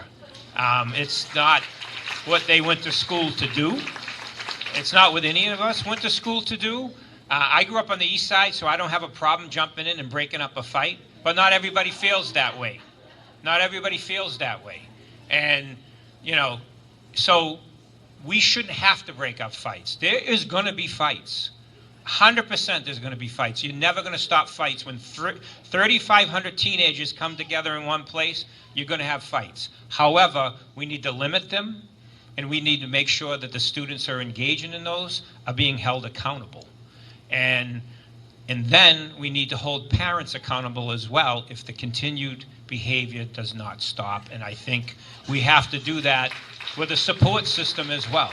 Because if I can't reach the parent, I need to find one of you that can reach that parent for me. And that's how we're going to change the school for the better. So whether you agree with all this, or part of it, or some of it, or none of it, what this did tonight was start this dialogue and the participation by you and by our students that I haven't seen in years here in Brockton. So that just shows you how many people love Brockton High School, how many people want the school to be what it used to be. And we're all with the same goal. How we get there, we have differences of opinions, and we'll have to come to some kind of a middle ground, but I think we're obviously heading in the right direction. Go ahead. Nobody asked about money. We just laid off hundreds of teachers and faculty. How much money is the school going to spend on these Yondr bags that nobody seems to want but the administration? I would rather get a guidance counselor or a teacher back in the classroom than spend money on these bags. The district for not only Brockton High, but some of the middle schools may pilot it if it goes through. I think there was $75,000 put in the budget. So that's a teacher. $75,000 is a teacher. Yes. And if you ask us what we would like to spend our taxpayer dollars on, I'd rather have a teacher in the classroom, that one that's going to help that young girl, the one that was her, the one that young girl went to, or the one that helped my son when he was here. He just graduated. He had a couple of faculty members that he was really close to, and they helped him get through because he has anxiety issues. And I agree, I know I've spoken before, so I apologize for taking up people's time, but so many people have said the existing policies are not being enforced. I would rather you enforce the existing policies than spend money and bring in new policies that we don't seem to want. Give our kids a chance with more discipline, more accountability, more knowledge of the existing, enforcement of the existing policies. And then next year, let's see if we need to have this discussion on a dress code again. Thank you. Thank you. Appreciate that. So a couple of things I want to add is that for additional safety measures that the school committee put in place is and you can look it up, it's called Enforce 911. that will be active on all laptops coming up in this school year. It's basically immediate call for help that goes through where you don't have to go to a phone on the wall and call. It's a button that they push, and actually we can text out the video for that, but that has been approved by the school committee. It's a major, it's used in about 10 districts across Massachusetts, but throughout the country. So it's called Enforce 911. I asked you to look for more information so you can give us some feedback. Yondr, can you put that back, Yondr? Because I don't think it's spelled, it's what is it, Y-O-N-D-R? So please look that up and do your own research, and you might find things that we didn't find. That'd be much more helpful information. So if you can just look up that, and there's videos, there's information, there's school districts across the country that use it, that talk about it. So if you want more information on it, I suggest you look up the Yondr site and get more information. But I just want to say thank you for your participation. We will open the form again. We will send another blast text. We will have the forms on the website. We'll put in a text where you can get to the forms to give more feedback, and then we will be back with you in early August with we'll work with the school committee, take your feedback over the next couple of weeks, use all that, and come up with some other drafts, and we can talk again. And then obviously the school committee, I think, meets in August. So I think it's August 11th is the official meeting, but we will have another one of these before we get to that. Go ahead.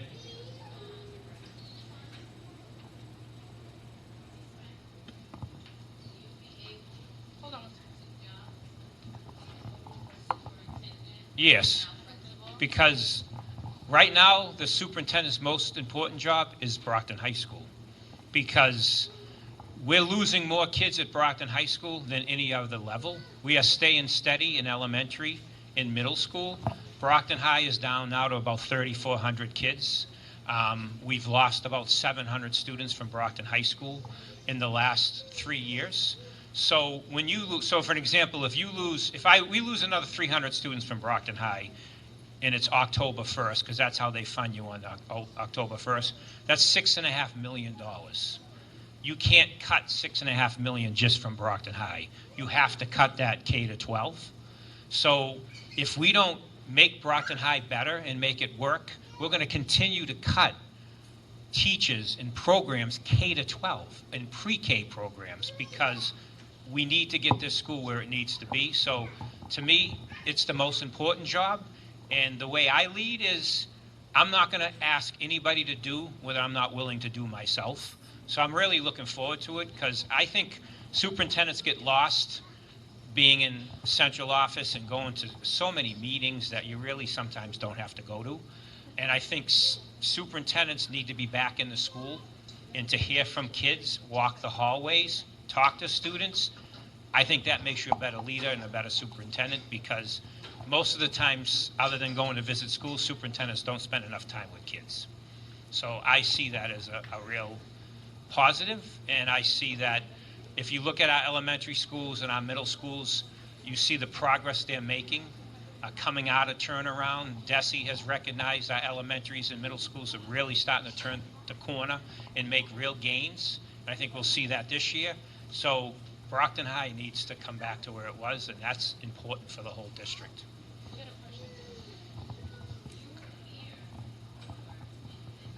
I was an assistant dean, and I was a department head, assistant dean, and a dean and I was interim principal over 11 years, yes.